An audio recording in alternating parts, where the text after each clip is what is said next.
So a bit of a report back on what happened in the federal election. Just to review what our election strategy has been. We said anything but conservative, support acceptable NDP incumbents. And I had to put that word acceptable in there. If you recall, there's a number of incumbents that supported scrapping the long gun registry, and we told them that we would not be supporting their candidacy, and we had to stick with our word, obviously. Support the NDP with a chance to win. In Quebec, support the Bloc, and of course support stopping Harper.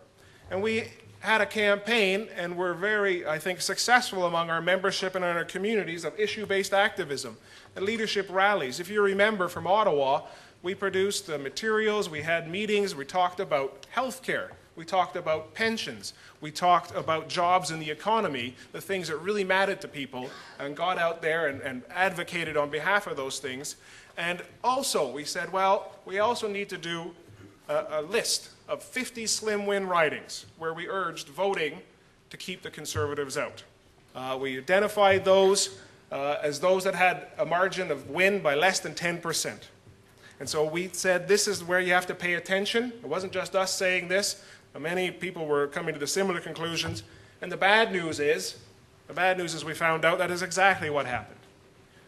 This list of folks where the Conservatives were going to win by split votes was a list of 50, and 30 of them, 30 of those seats on our list were won by the Conservatives by a split between the non-Conservative vote. In total, he got 23 more seats. 22 of those net gains he got in Ontario. In riding after riding, they snuck up the middle and won the seat. But it really is about Ontario, and Ontario who gave him that majority. A little bit more detail on our strategy and what we did as a union, specifically in the outcome. So we supported 29 NDP incumbents, and of those, 28 won. But these are the conclusions that I would draw now that we're thinking about the provincial election. Number one, the vote splitting on the centre-left remains a huge problem, and I think we need to address that question at some point longer term. When we have the Liberals, the NDP, the Greens, and the Bloc, when we're looking at the federal scene, all with somewhat similar platforms against a united right, this problem will continue over and over again.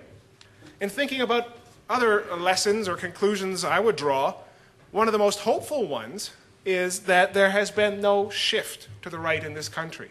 The voters, I would say, actually in Canada turned left while we elected a right-wing majority.